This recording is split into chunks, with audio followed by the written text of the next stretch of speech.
Hello, Geekologists! This is Systematic Geekology. We are the Priest of the Geeks, and we are here for a very special episode today. This is our Super Jurassic episode, where we did a sort of prequel to this about a month ago, where this is a big blockbuster movie summer for everyone, with the release of 3 major blockbusters. Obviously, if you couldn't guess from the title, it was Jurassic World, Rebirth, Superman, and Fantastic Four: First Steps. So we did an episode about a month ago where we talked about sort of our excitement level going into these movies, which ones we were most excited for. And now they've all been out. We're going to talk about them, and we're going to do some fun questions around these movies, so I'm very excited. So we have a full panel today that I'm really excited for. So I am Kevin Schaeffer, and with me, I want to go around the room here, and if everyone could give me one word of how you're feeling today. So, Evan Garcia, we will start with you. How are you feeling today, Evan? I'm feeling super califragilistic-expialidocious. Excellent. I love it. And Andy Walsh, who also has the best sub name in your title here. Yeah. But Andy, how are you today? I'm dandy, thanks. Dandy, I love it. Dandy. And Will Rose, what is your word here today? Man, Evan took mine, so I'm just gonna say superb. Okay. No, that was really good. I didn't think about doing that, but nice job, Evan. I'm superb. That's how I'm feeling. Very Stormberg. cool. I love it. And Christian Ashley, what is your word of description today? I'm feeling TJ-less because I was hoping he'd be here. I know. Yeah, all this is in honor of TJ's because he's so good at doing those. Good. Yes. And but we're living in the spirit of TJ right now. So I would have We have loved a lot to to live hear up to. what his answer to this prompt would have been. I'll You'd say actually speak up multiple words just to be. Oh, yeah. Plot Yeah. twist. I love it. Yeah.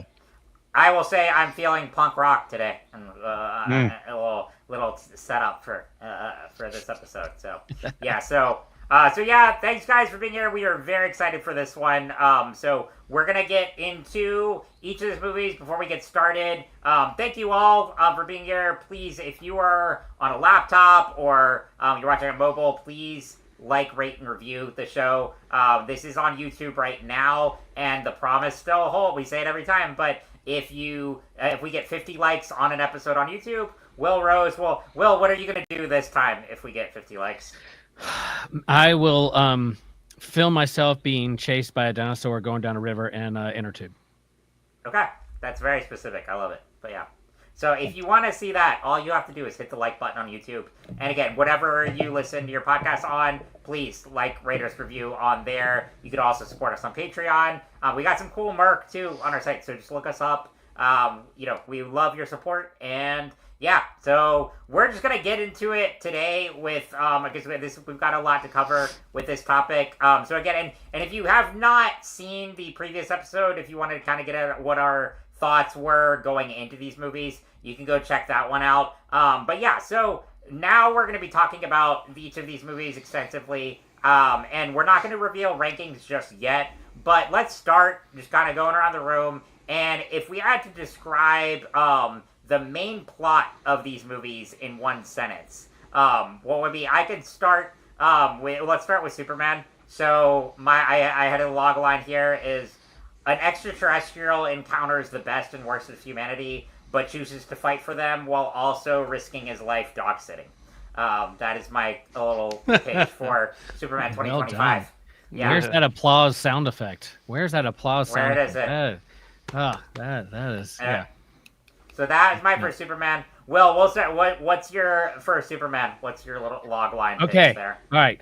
An alien comes to Earth to help out, but a billionaire is really jealous. So jealous, he doesn't care if the Earth gets sucked into a pocket universe. That's fair. I love it. Christian, what about you? The S stands for hope and a far better movie. Ooh, Shots fired. Shots fired. There we go. Oh, wow. All right. Hey, I wasn't gonna It go took there. me a but second. I was like, what do you mean by that? yeah. I'm like, oh, hold on. Okay, we'll find all out. We'll find out. right. All right. Andy, what about you? Sure. Four superheroes, a brilliant scientist, a hotshot flyer, a man whose body has been transformed into inorganic material, and a woman work to unite the world and keep the Earth from being swallowed up.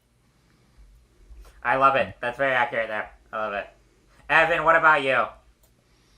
Similar to Will, there's an alien that pisses off a billionaire, saves the world because of the said billionaire, and his dog is really cool, and he's got cool friends. Yep.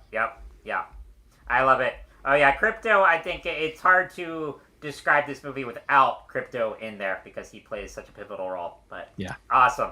So that is our plot for Superman. Now let's move to Fantastic Four. For this one, I said renowned scientists pick a bad time to become parents. Yeah. That's good.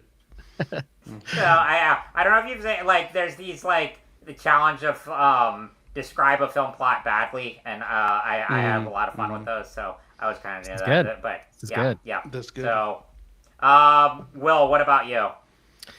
A family of four and a baby save the world from the space kaiju without child sacrifice. That's good. I love it. Christian, what about you? Hey, remember that post-credit scenes and Thunderbolt / New Avengers? Well, that doesn't really get followed up on yet, but it will if you watch Avengers 2. Yep, pretty much. Gotta set up the next movie. I love it. Andy, what's your Fantastic Four pitch here? A diner orders off the menu and is forced out. Yes. That is I hope Kevin Feige is listening to this because I think we're marketing executives here. I love it. Exactly. But, Exactly. and Evan, what's yours? Your kid's not special, but their kid is, and that's pretty much all I got. That's hilarious. Yeah, that's pretty good. I love it. So this is again. I really wish I can only imagine what TJ's would be here. We were like TJ's having car troubles at the moment, but I almost want to get him like in a bonus here just to go through these same questions. We can. But, yeah. He would probably say like something like car seat. That would be good. Yeah, he would. Yeah, I love it. Very cool. Okay, and then, so sorry guys, but Jurassic World Rebirth is the only one I did not see, so I'm gonna guess there are dinosaurs in it, but I'm gonna leave you guys to describe the plot here. That's a good plot device. Just from the trailer, there are dinosaurs in it. There you go. Exactly. Yeah. Andy, I know you're a big Jurassic Park fan, so we'll start with you here. Sure. A familial quartet explores unfamiliar territory and is nearly eaten by an ancient behemoth. That's good. I love it. See, some of these might make me really want to see it now. I love this. Yeah. Will, what about you? Okay. People are bored with dinosaurs, and we're going to show you why you shouldn't be bored with dinosaurs. Fair. I like it. Christian, what about you? You idiots keep buying tickets to these, so we're going to keep making them because we put dinosaurs in them. And also, I had fun. You got some good pitches here in the log line here. But Evan, what about you? It doesn't look like a Jurassic Park movie, but it is. Fair enough. What does it look like? We'll get more into it, but it's not so heavy on the meta-ness. Like everything doesn't mean something. It's just a fun, clickbaity, scary dinosaurs. People die. Boo. Gotcha. I'm sure someone's gonna make some meaning out of it, but I liked how simple it was. I like it. Awesome. Well, that is the plot elements of these three movies. So now we're going to get a little bit into what we think was the message that we took away from each of these movies. So I can start with Superman. Obviously, it's going to be cliche to just say kindness is pop rock, but that is like the best tagline for this movie. But I would also add to that the message is about no matter where you come from, you have a choice to be the best you can be. You have a choice to be good, and that choice is up to you. And so that's kind of what the essential message for me for Superman. But Will, what was your kind of main message theme you took away from Superman? Yeah. So I similar stuff there, but for me, sometimes being nice and kind wins, and don't be suckered by an egotistical billionaire. Dogs rule, and Superman listens to Christian punk rock, like POD. Oh yes, yeah. Oh, 100%. Yeah. Yeah, that's the message. I love So I had to throw crypto in there because even if a dog doesn't have boundaries, his dogs still rule.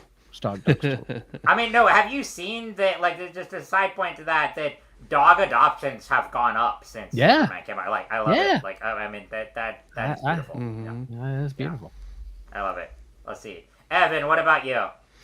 Well, great that you put me behind Will, because I'm going to kick back and say that I'm sorry, because the Christians, we try to co-op something again, because it wasn't POD. It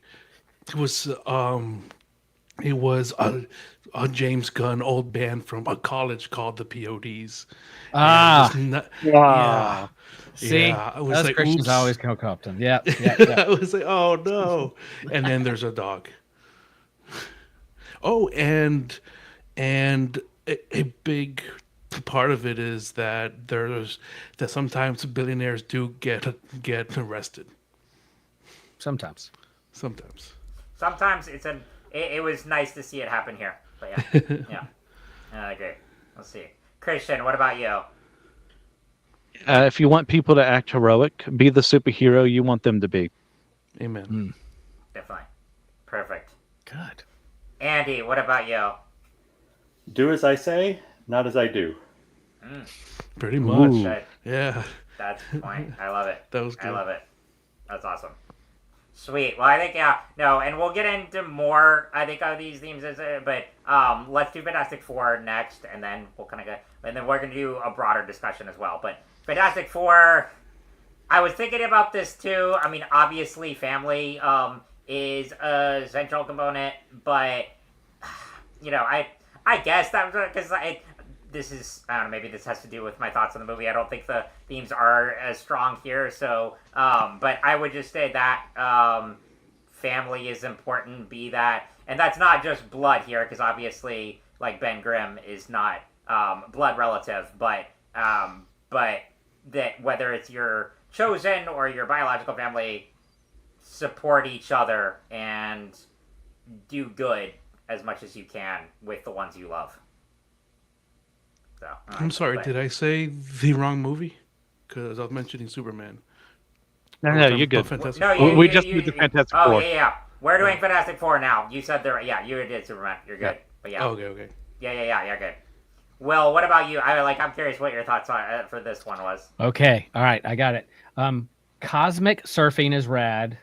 Okay. And yes, a mom's love and passion can body slam a space giant. And why don't we have flying cars yet? Why? Why, Andy? Yeah. Why? Andy, help me. If this help was me, in Andy. the 60s, come on. I know. Come on. We're 60 years later. All right. FTL. I want some FTL too. Andy, what's your kind of main theme message from Fantastic Four? The needs of the many are the needs of the few. Ooh. Come Dropping on. some knowledge here, Andy. I love it. Yeah. Evan, what's yours? This is for Fantastic Four, right? Yes. Yeah. Yep. It's gonna be more like in the sense of we all play a part in our family, but sometimes we do overstep each other, and we need to learn to give and take. Ooh, I like that. Give and take. So that's the message for Reed Richards, I'm assuming. Yeah, but then you could kind of apply it to some of the other ones too. Okay, yeah. I like it. I like it. Awesome. Christian, what about you? If you have a press secretary working for your fantastical family, maybe you should let them speak first before you announce to the world that you doomed it. I don't know. I was about to say, they need some PR there. I agree. her face when he said that. It was like, what? That was it. Oh, I love it. I love it. Awesome. And now Jurassic World. So again, I do not have a message here on this one, so I'm going to leave it to you guys for this one. Andy, you've been dropping some great liners here for themes, so I'm curious what yours is for this one. In late stage capitalism, it's everyone for themselves. I was thinking something like that too. Uh, I love it. Will, what about you? I hate it when a dinosaur causes a traffic jam, and don't let Big Pharma experiment on dinosaurs. And if your leg gets hurt, don't worry, it may be healed in the next scene. Ta-da! I love it. I love it. And Evan? Greed kills, but sometimes it doesn't. Okay. That's right. And then Christian, and round us out here. Does anyone remember the first season of Iron Fist where he makes the company, put that drug out at cost? Imagine that happened at the end of the film for something that was a lot better, and then thinking that was a smart decision. Oh. Okay. That's a good point. I didn't think about that. Christian, I love how you're making a lot of references to other movies and franchises that came before here as a tie, like for both plot and themes here. But I love it. Awesome. Well, and we'll get into kind of the main discussion of our rankings of these movies and building on what we said about the plot and the themes, kind of like maybe a little bit about why we did it. So let's just go around the room. I can start. I think there's comes to the surprises of no one. Out of the two I saw, I think people who listen to the show know how much I love Superman. Is it a perfect movie? No. It certainly, it has flaws, but as far as the emotional impact it had on me, I thought the storytelling was really solid, and it had the idea of it being in a lived-in universe, and it really bringing to life characters that I loved. But not just that, I just thought it was, again, a good movie. It had really strong thematic material, and it reminded the world why Superman is so cool and why he is the first, one of the longest running superheroes, and why he still has a massive cultural impact. And it for years Hollywood had been saying like, oh, Superman's not relevant anymore, I don't know how we can make a good Superman movie, and this defied all of that and said, no, he is not only timeless, but he's fully relevant, and and the message of kindness is cool, kindness is punk rock, that is needed now more than ever. And so, well, I can still nitpick some of the aspects of it, but as far as one of the most joyful comic book movie experiences I've had in a while, this is high up there. So easily my number one. And then Fantastic Four, we talked about on our review last week. There were things about it I really loved, like the production design, the casting. Also, that it embraces its source material, much like Superman, and it's not ashamed to be a comic book movie. It has all of those elements. I just think it could have been much stronger in terms of execution and in terms of writing and in terms of, particularly, again, like, while the visual elements were really cool, I think the camera work and the editing were rushed, and, there could have been a stronger delivery on some of the thematic material, but it still is highly entertaining. I get why people love it. It just, for me, is not as high as Superman and Thunderbolts were for me on the comic book movie realm this year. So that's easily my ranking. And again, I no diss to Jurassic Park fans. It's just not a franchise I'm invested in, really. So I have not seen Rebirth yet. I may catch it on streaming when it comes out. But that was my only exclusion from the big blockbuster area. So the big plot twist. Sorry, my light just went out. The big plot twist is that you're going to see Jurassic Park and you're like, it's my favorite one of all three. I need to go back and reviews and do all that stuff. That would be kind of hilarious. No, that would be something. But yeah, who knows though? I'll when it comes in, if I see it eventually, then I will report back. But yeah, so Will just got that raptured. is my ranking. Yeah, I know. Will did. I know. Yeah, you got raptured right as you were saying. I did. I got raptured. He came back for us. I did. Yeah. With clothes on, thank God. Yeah, man. Oh, that guy, thankfully. We, this is live. We may get canceled if that. I'm not a cat. But, well, on that note, Will, what about you? Well, what about you? So what's your ranking and kind of like your thoughts on these movies? Yeah. It's hard. I'm just right out front. Jurassic Park number 3, Fantastic Four 2, and number 1 Superman is hard. It was hard going the next weekend to see Fantastic Four and not comparing it to what I saw with Superman. I acknowledge that. I loved that both Superman and Fantastic Four were not embarrassed to be comic book movies and use it source material. I understand some of the fan critique around Superman about being overstuffed, and I thought they could have done more with Superman and his supporting cast than just a big, huge super team movie. But I'm so excited that they just plopped us right into these universes and just let us go. They didn't have to do the big origin story. Same with Fantastic Four. They did recaps. They didn't have to do big origin story. You just plopped us in the universe and assumed, hey, you have 20 years experience with these comic book movies. You know how this works. Let's just get going and get right to the plot. So that's what I love. Jurassic Park, or Jurassic World Rebirth, I think it was fun. I went there to see dinosaurs, and I did. I really was hoping to be more kind of meat on the dinosaur bone around like this plot and the world and what they did. But it was fun. It was a fun summer movie. I saw that first. It's ranked 3rd. I saw Superman 2nd. It's 1st. I saw Fantastic Four 3rd, and now it's 2nd. So that's where I am. We can talk more about kind of what we thought they could have done better later on, or what we loved about it. But that's how I rank mine, and really it's a good time to be a geek. It's not a competition. We're ranking these things. I don't want to compete, but to think about the source material that we all love as fans of this medium, and kind of the time to be. We're all geeks here, and we all love the source material. So yeah, we're gonna rank them, but good time to be a geek.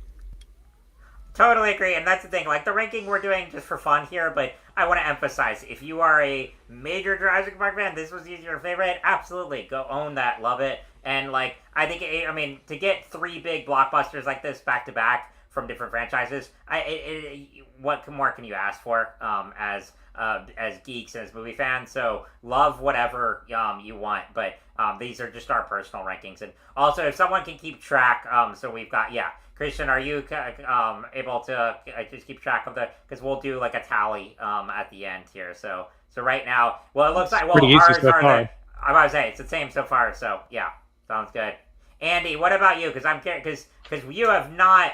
I don't think we've had you talk about Superman yet. Right. So I'm really curious on you. So take it away for your rankings and thoughts on these movies.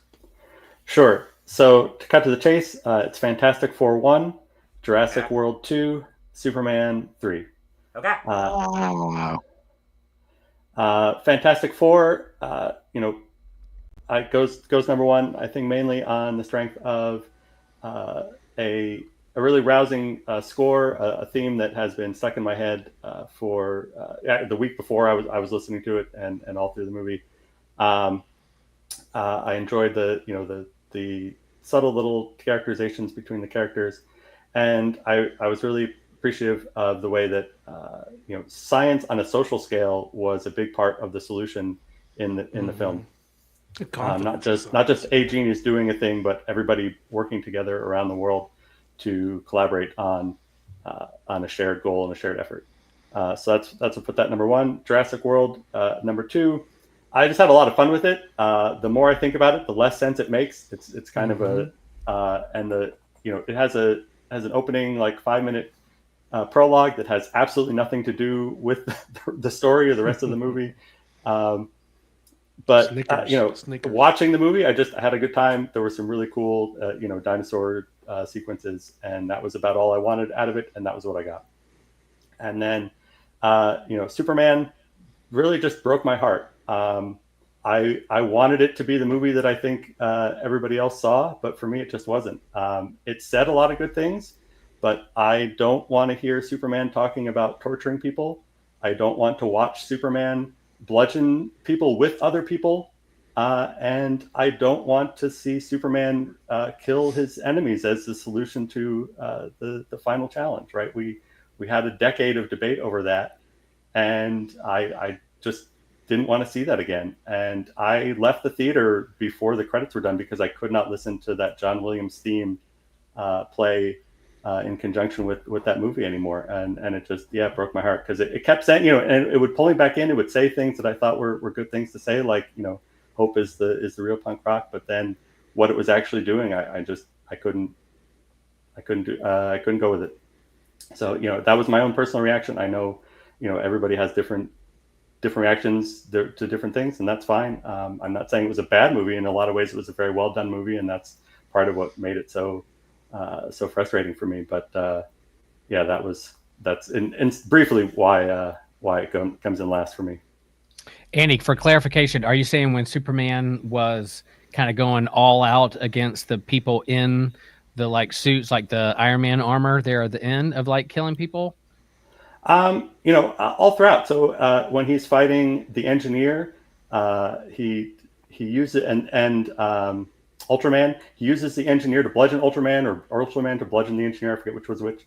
And later on in the fight, he's swinging Ultraman around and using and just kind of bludgeoning him. Not unlike the Hulk swinging Loki around, which I get that was a big moment in the Avengers, but I have different standards for Superman than the Hulk. I'm sorry.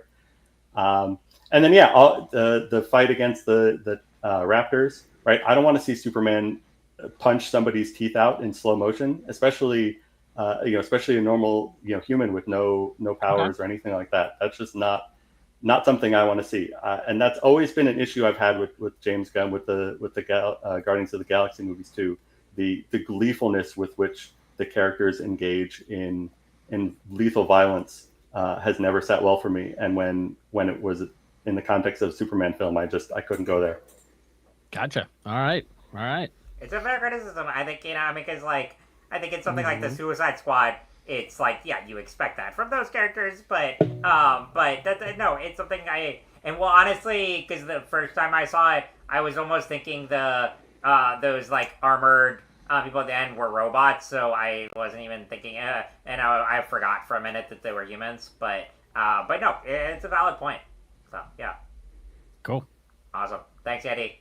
Evan, what about you? So your ranking and overall thoughts here. Well, rankings, I'll go with Superman 1, 2, Fantastic Four, and 3, Jurassic World, because I liked them all. Just I had to put them somewhere. So, the Superman,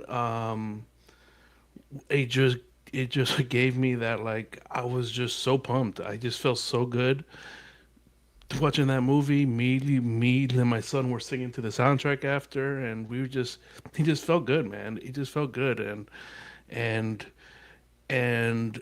when I went to go see it again, I could see kind of like the flaws that Andy's talking about, but I was like, stop it. You like this movie. You like it. Do not ruin it for yourself. But that doesn't mean I still find that the same kind of criticisms in it, which I do, but it just landed so good with me, the post cynicism, and the acceptance of more good, even though it's kind of cheesy, and the idea of, like, when your god dies, what do? You got to find it inside of you, and that was a big one for me. So and for Fantastic Four, I got old school MCU vibes from it. Like, it just felt good. I was like, all right, we are getting back. It's not, they're not like throwing in just a bunch of characters. I was kind of expecting them to show up and kind of save the day, but I'm glad they didn't. It was just, they chose these characters and they focused on this family, and the stakes were big, but not too big, because it didn't. At least we don't know yet. But and the interactions between the family and the archetypes that each one of them represented. I was kind of disappointed that they didn't change it up completely, because that probably would have pissed people off. Like if a Johnny Storm was like the genius or something like that. But I like how they didn't try to sexualize Sue. Johnny wasn't like just walking around with a bunch of girls, and the thing wasn't like all whiny about his thing. Like they all kind of had that, but that wasn't their main personality, and they set that aside to help each other in the end. And that mothers always know best. Like they are always going to pull through for their kids. And the Jurassic World, I just love that it wasn't so much of a of what Jurassic Park was. I think it was refreshing. We are so far removed from it already that I think it's okay to have a film where just cool shit happens. Nice. So, and my son loved it because he was scared. He said, Yeah. Okay. The power of the thrill. The power of the thrill. Exactly. I love it. Wait, Evan, did you get to see all three with your kids? I saw them. Yes. Yeah. Nice. Yeah. Very cool. I didn't see the last two. We only saw a Jurassic Park together, and Gotcha. and then the rest was just me and my son. Very cool. That's Yeah. awesome. I love How do you it. think your son would rank them? How do you think your son would rank the three? Superman, probably. And that's a good question. I could Yeah. call him over. I would. Okay. I'm just curious. I know that because it's rare now to have like 3 blockbusters in a row that you can take your Right. kids to. That's a Yeah. big deal now. Like so, That's huge. that alone, this deserves praise. So yeah, that's what. Yeah. Yeah. All right, Christian. What about you? Your ranking and overall thoughts. Yeah, I'm gonna stick with the curve here that Andy broke, and love you, Andy. It's Superman 1 for me. I understand where you're coming from a little bit, but I guess didn't bother me because of the proportionate response to who he was fighting. If he was doing that against like I don't know, the Joker and Toyman, yeah, I'd feel a little more closer to you. But he's doing it to the engineer and what is essentially a clone of himself. What is a clone of himself? So they can take the beating, go for it. Now, you have a better point with the people in armor. I'm not big on the two scene. But I think at that point in time, I have to take you idiots out as soon as possible because I have a city to save. So if this is the fastest way to do it, I'll do it. You can argue whether or not that was the right call, but overall, like, this is the Superman I want. He is saving people. He's inspiring people. We have excellent superheroes coming into the film to set up a universe that I was expecting to be, just thrown in there for the sake of maybe setting up spin-off films or something. They had their own arcs and everything. Hawkgirl was the weakest, but she was still fine in the film. Love what they did with the Daily Planet crew, giving them an opportunity to be relevant in the movie instead of just, well, it's Superman, so we have to have him there. I'm trying to think of something I hadn't said before in previous episodes, but I mean, really, in the time I've had since then, it's pretty much stayed the same. So, second, once again, to stay with everyone else, Fantastic Four. Reed and Sue are perfect in my eyes in how they're portrayed. I love Reed's awkwardness. I love, Sue's taking things, taking charge as need be. And of course, I mean, if there's anyone who I could believe out of the 4 who would stop Galactus for a little bit in his tracks, it's her. I mean, I'm fairly certain at one point in time she actually killed a Celestial. So if she can do that, I can see her taking down Galactus for a little bit. The thing was okay. He was fine. Once again, it's not having the Watcher, not having Alicia Masters kind of ruined aspects of this film. Just having that random girl, and I'm glad they embraced the Jewish side of his character, and brought that up. It was just kind of handled poorly. Overall, it's like, you can have it. I want that there. I just wish they did it better. And Johnny, I despise what they did with Johnny. It's making him a genius as far as linguistics. That's not him. Yeah, if it was like engineering or something like that, yeah, he modifies hot rods all the time. I could see that. If that was more relevant, sure.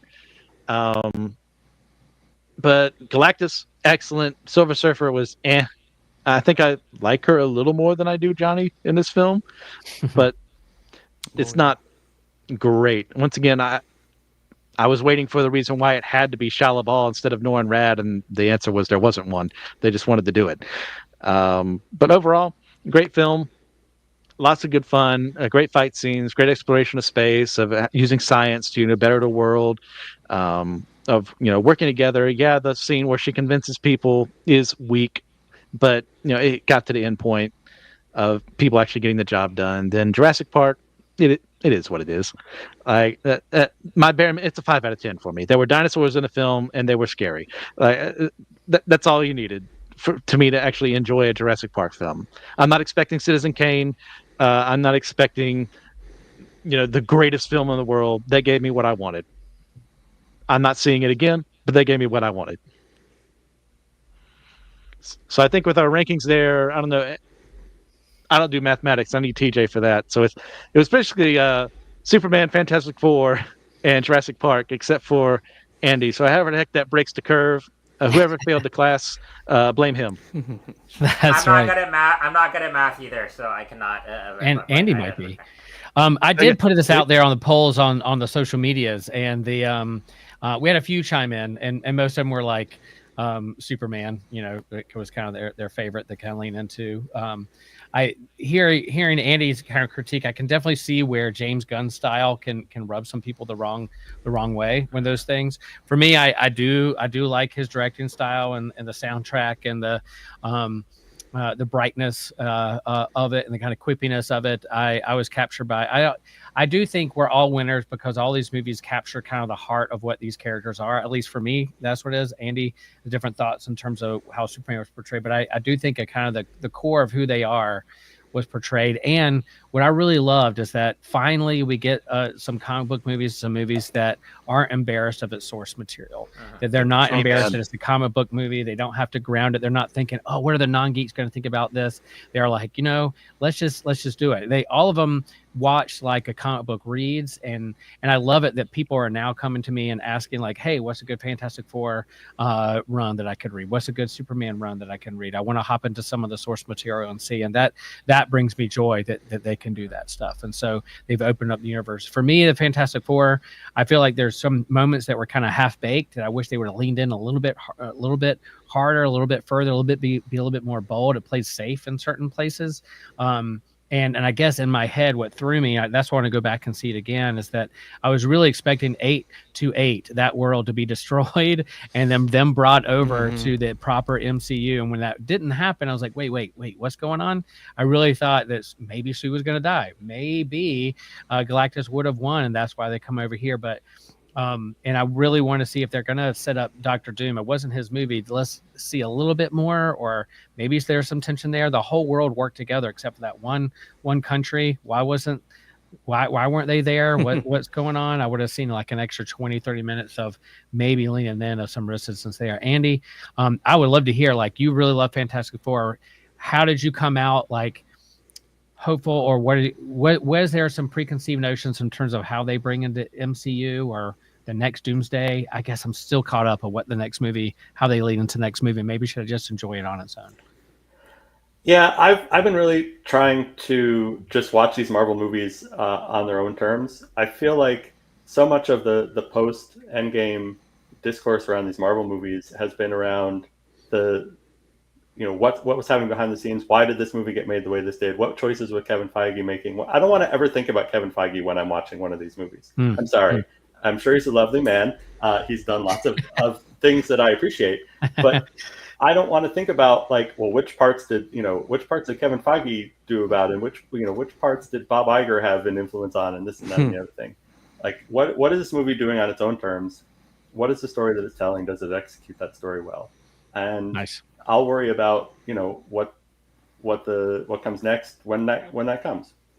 All right, so I had no expectations of how it would end, how it would tie into subsequent films, and mostly that isn't how these Marvel movies have worked.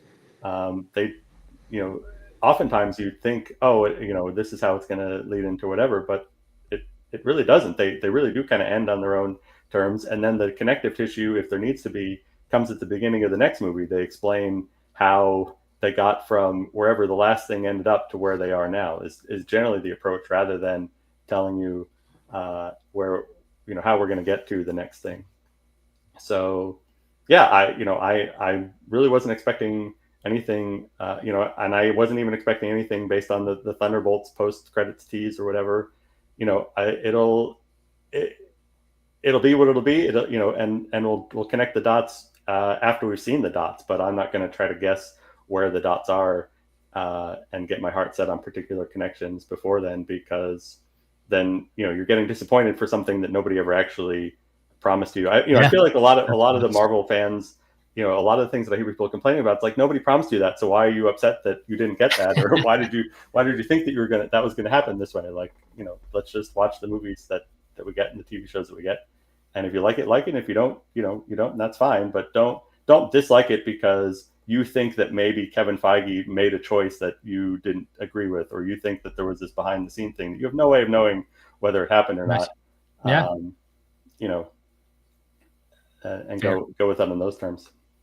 Yeah, now my mind has switched. Like, I've gone like, okay, that spaceship that was coming in the Thunderbolts, maybe the Fantastic Four weren't on that. Maybe that's Dr. Doom and Franklin, because he stole the kid and he's coming over to us. So I was like, oh, maybe it's not the Fantastic Four. Maybe we have a child abduction with Dr. Doom and this kid. So I don't know. And again, it's that preconceived expectation or writing the movie in my head that always gets me in trouble. So I think that's a fair thing. Wasn't there a film where Robert Downey Jr. drives drunk with a kid or something? I think so. Oh no! Here we go again, Dr. Doom. I wonder if Dr. Doom can figure out a car seat. I wonder where that's. Yeah. Other thoughts out there. I think again, we're all winners when it comes to these movies and out there, and we have 20 plus years of expectations of what rolls in. They're still making some money, and they're still going to make them, and we kind of go in. I do like it. My kid, on the way to Fantastic Four, I guess the Superman, they knew a little bit about it, and they had some questions about, is that really Green Lantern? What's going to happen? That kind of stuff. Fantastic Four, they're like, all right, we're coming to this movie. What do I need to know? And I was like, just know that, like, this is the family and the comic book that launched the Marvel Universe with Stan Lee and Jack Kirby in the 1960s. And then let's see what happens. And then I think the movie presented itself that it was kind of a no homework movie. You didn't have to go in. They explained, they didn't do the origin, but they did do some it's like reading the front page of a comic book synopsis to help you get into, this is what happened before, hop right in and to the story and the universes. And, So I liked how they did that in this kind of retro futuristic world episode of the Jetsons. Love that. I could have watched that movie the whole time. For Superman, I don't know if I need to see another Jurassic World movie. If they rebirthed it and have another one, I don't know if I'm going to be like, oh, I can't wait to go see it. It did what it did, and I was curious to see how Scarlett Johansson was going to do with this. But with the DCU, I really am excited about what James Gunn is doing with this universe and how this is going to play out. I'm a huge fan of Crypto and how I was smitten with that dog, and I'm going to get more of it. The Supergirl movie may be a little bit more crass and super kind of Suicide Squad ish. I don't know if Andy's going to like that movie as much with Supergirl, but I get more Crypto, and I love the graphic novel and the source material that Tom King and Emily Belquist did with Supergirl Woman of Tomorrow, and so to see that portrayed on the screen, I'm pretty excited about what's next. So I don't know how you guys think. I have a question though. If anybody has other thoughts, I have two questions, but if I don't want to leave anything hanging out there, if you guys want to summarize what you kind of loved or what they thought could have done better.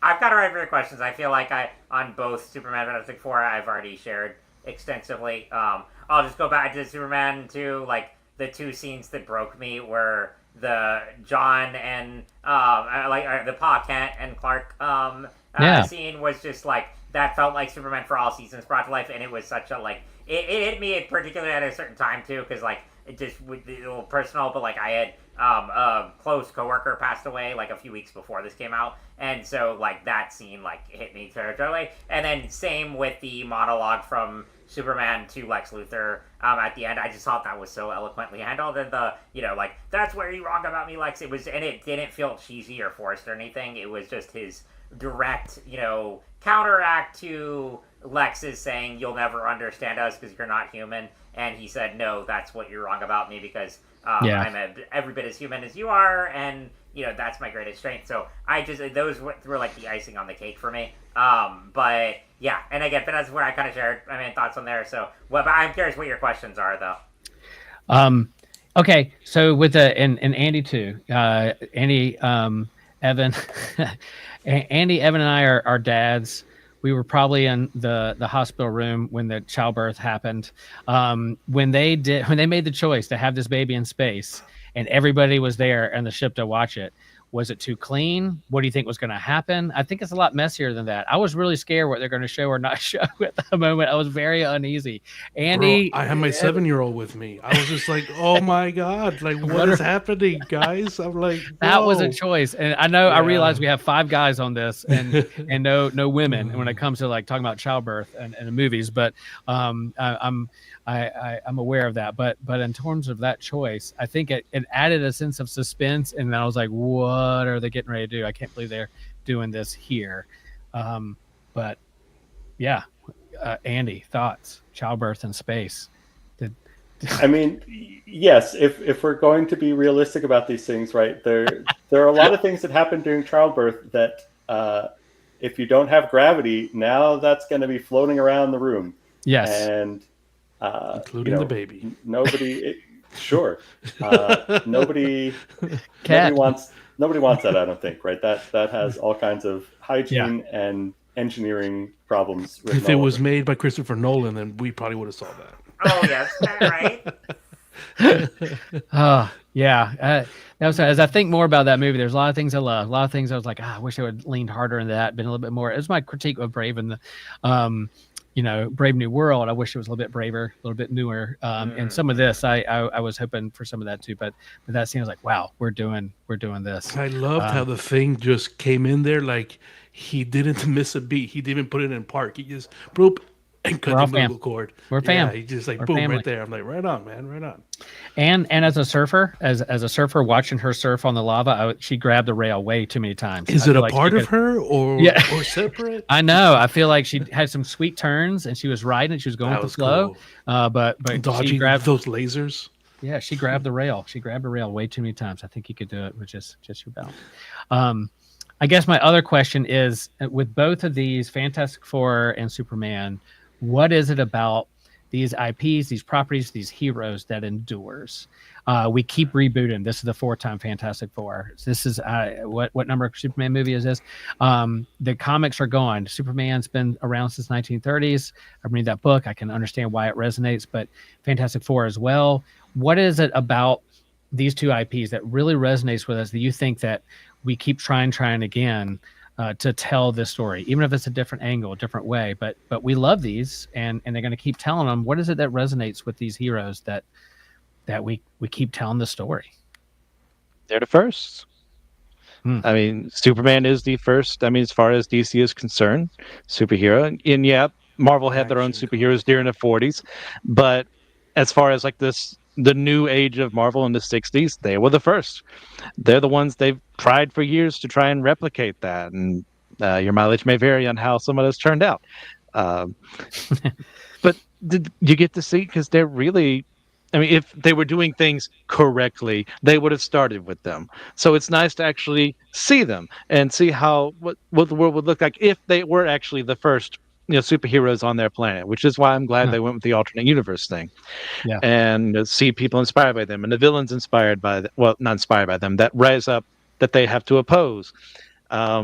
Those teases that they gave with the cartoon intro, like, were killing me. It's like, I want to see Diablo in live action. I want to see Dragon Man in live action.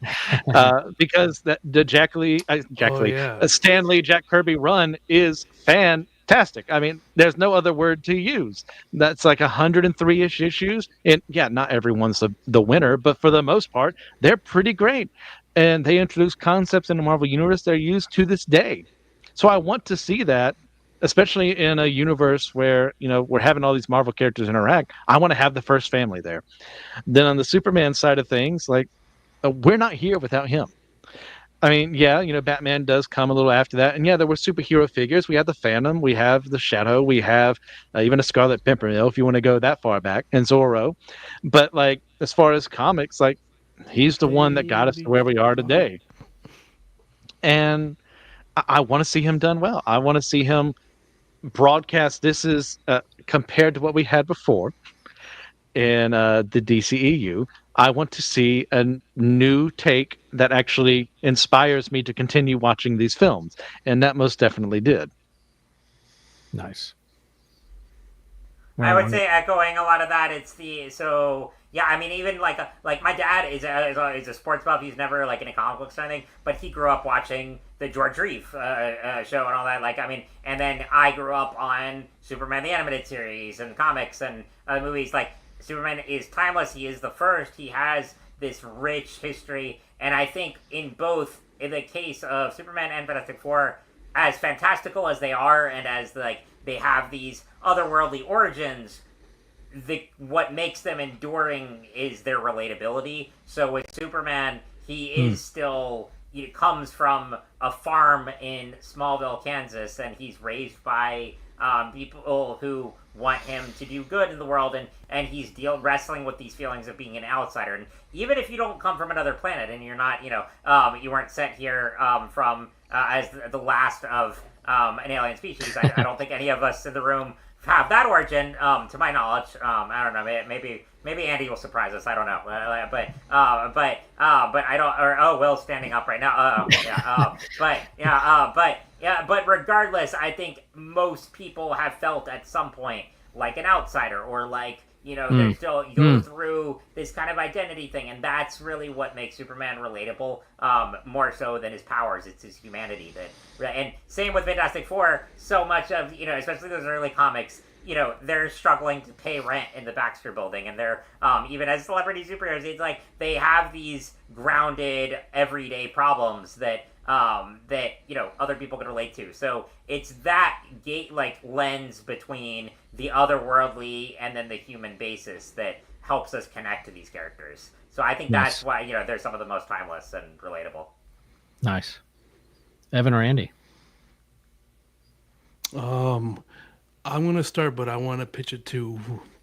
I have a question for. Well, Andy could probably touch on this, but isn't there a sense in psychology where you have your individual self and your social self, right? Isn't that a thing? I've been told I'm not a psychologist, but okay, but that's that kind of like sounds familiar to some degree. Yeah, sure. Because I think that's why these two are so ingrained, because they cover our two sides of ourselves that we have to deal with every single second of every single day. We have our internal monologue in ourselves, which is our individualness, and that's with the Superman and how he can just do good. And then with a Fantastic Four, sure, you have that, but how do you work in a social setting? How do you work in a family dynamic? You can't just impose yourself on other people. And I know that Superman, he fluctuates with that, and he will wrestle with that. But I think those are core parts of being human that these characters are, that they are blank slates for us to put into. So nice. Yeah. So I keep being the contrarian, but I'm not entirely convinced that the Fantastic Four are enduring characters in the same way that Superman is. Yeah.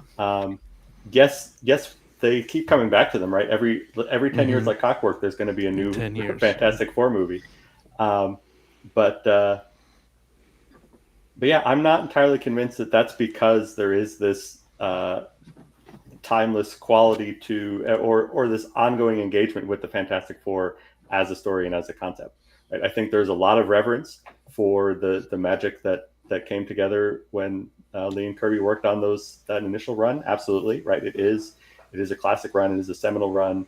It does stand as one of the great achievements in American superhero comic books. No question about that. Not throwing any shade at that. But I don't think it has had quite the same, generation after generation impact or reimagining that the way that Superman has. Right, the Superman keeps coming back. Superman, has become one of the iconic fictional characters in the Western canon, and I just don't see that that's true of the Fantastic Four. I'm not sure that my parents know who the Fantastic Four is, or could pick them out of a lineup. I'm not sure that they know anything about their stories, but if they know who Superman is, they could tell you the whole Superman, Krypton, raised in Kansas kind of thing, without having read a single Superman comic book, without ever watching more than the first one or two movies, maybe with Christopher Reeve. Same with Batman or Spider-Man, right? If you stop somebody on the street, they can give you the rundown of those characters, and I'm just not sure that the Fantastic Four have that same cultural footprint. I think the reason why we keep coming back to them is reverence for what Lee and Kirby did in the 60s. Nice. Yeah. And you see that, that is all over this movie. Why is it Earth 828? Because that's a tribute to Jack Kirby's birthday. That was cool. Why is it set? Why does it feel like it's in the 60s, right? They don't actually really say when it's set, but it's very clear that it is a 60s, early 70s inspired aesthetic. Why is that? Well, that's the time frame of those early Lee and Kirby Fantastic Four comics. Why is it not Alicia Masters? Why is it a woman named Roz? Because that was Jack Kirby's wife's name. Right. And the Ben Grimm is to the best approximation, Jack Kirby on the page. Not one-to-one, not always, not as a criticism, but just sort of if there's a character that most reflects Jack Kirby on the page, it's Ben Grimm. Nice. And so, that it's that reverence for that and that wanting to honor that, I think people keep coming back to, rather than having, a take on, what do the Fantastic Four represent for the current moment, in the way that, we keep coming back to, what does Superman represent for the current moment? What does Batman look like in the current moment? What does Spider-Man look like in the current moment? The Fantastic Four are kind of frozen in that early 1960s moment. Yeah. Most of the Fantastic Four comics kind of go back to, let's play those hits again of, Doctor Doom, Dragon Man, the Frightful Four, those kinds of things. Like, you see a lot of those same concepts come back again and again in those Fantastic Four comics. So that's why I think the Fantastic Four comics that resonate the most with me are the ones that, instead of trying to play those hits again and again, try to push the envelope forward again, try to do something new and different in the way that Lee and Kirby were trying to do something new and different. And that's why one of the things I appreciate about the Ryan North books is the way that he's trying to bring in new concepts. He's got all these new sci-fi elements. He's trying to bring in modern sci-fi into the Fantastic Four, which I think is absolutely what it should be. And if I have one criticism of the movie, or one thing that I was disappointed about the movie was that, I would have liked to have seen a Ryan North-esque, what is the cutting edge science fiction look like in this Fantastic Four movie, and not a 1960s style Galactus story, right? Because we've got that before and so forth. But I understand why they did that, and I didn't not enjoy it because of that. But that is one element that I think that I'd like to see. If they continue to do Fantastic Four, that's something that I think they should really try to do. Is how do we push them forward? How do we make them relevant today? How do we bring them into the modern world in the way that we've done with these other characters, instead of just keeping them preserved in amber, as they were when Lee and Kirby wrote them? Because I'm not sure that's all that that's not necessarily how Lee and Kirby would want to be honored by that, right? It's just kind of revisiting the same things over and over. Yeah, and I think that's fair. Like, you show a Superman symbol with a 5-sided diamond with the S in it, people are going to know exactly what that symbol means. If you show a circle, I don't know, that emblem up there in the corner. Yeah, like right there. If you put a 4 in like a circle, they're going to be like, what is they might know, they might not, or they'd be like, yeah, no. Or if we did the SG symbol with just a circle around it, be like, oh, you're copying the Fantastic Four, your systematic geekology symbol. Or you're like, no, but I think the Fantastic Four, they bring the scientific method to a gunfight, and so they think their way out of things. They have superpowers. They lean into what it means to be a family, but that sci-fi element is big a part of it. I think why I think they endure is because I think there's this kind of universal human condition and consciousness of us really thinking about what does it mean to be human and what does it mean to be human together. And so these superheroes hold up a mirror for us to really think through, if we had those powers, if we have that privilege, what would we do with it? Hopefully we wouldn't act like Lex Luthor, we would act like Superman. Hopefully we wouldn't want to devour a planet because we're hungry and just, those kind of, we'll work as a family and as a team to do this together. And I think as geekologists and as a team around systematic geekology, we reflect on those things deeply, and we're entertained. It's fun. We like to see the visuals, like to see special effects. But I think we know these movies can put up great special effects, and it can look great on screen. We can do all those things. We have the movie magic to do that. But the deeper questions of what does it mean to be human, and how are we humans together? Is a big question that we have to keep asking, especially now more than ever. So it is interesting that these movies come out now in our present situation, in our world, in our politics, and what's being funded or defunded or undermined, and how we other the other person or not, and how we see the other person as inherently good or someone that should be dignified. I think all that matters, and so I think these movies definitely strike a nerve when it comes to that, and why I'm hopeful for what they can be. And we'll never be shortage of content with systematic geekology of what we're going to geek out on. But for me, they endure because they just like the myths of old or the pantheon of myths or superheroes. There's a way of us playing in the sandbox of who am I? What's my identity? Who's my family? Who's my friends? And how am I using the gifts that I have? And we all struggle with that from time to time. I love it that the Fantastic Four wrestle with what does it mean to be family, and as a world, what does it mean to be family? And then even Superman, even though it's a little problematic for me in terms of Jor-El and how they perceive Jor-El, from the very beginning, him thinking of like, who is his family? And then the last shot of him showing videos, home movies of his family and Pa Kent and Martha brought tears to my eyes of like, yeah, this is his family, and this is what's going to ground him moving forward and what it means to be Superman. So I thought that was pretty amazing. And these heroes, yeah, sometimes they get a little stale. Sometimes they share the same stories over and over again. They do that in the comics. They reboot or have a different take. But I think the movies do the same. So I think we're all winners when it comes to these movies this summer and moving forward with it. Absolutely. And hey, Andy, if they want to, do a gritty reimagining of Fantastic Four, they could call it Fan Four Stick, and I'm sure that would go well. But they might do something different. Sorry, I had to throw a shade at that one, but yeah. There you go. Awesome. Well, guys, this has been fantastic. I want to thank everyone for tuning in today, wherever you're listening from, and thank you for supporting us. Are we doing recommendations real quick, or do we want to just wrap up here? I think you heard our rankings. I think you heard them. I recommend seeing all three and do your own rankings. But see that I think we all need to take Andy's recommendation of going and letting the movie speak for itself and stop putting your expectations on top of it. Will, I know, I hear you. Thanks, Andy. I get it. It is we could do an entire episode on that, on the pros and cons of modern cinematic universes, and are they tampering with how we actually see a movie independently. Yeah. So I like that a lot. Awesome. Well, everyone out there, again, like, subscribe, share, and remember, kindness is punk rock, and be fantastic to each other. Peace out.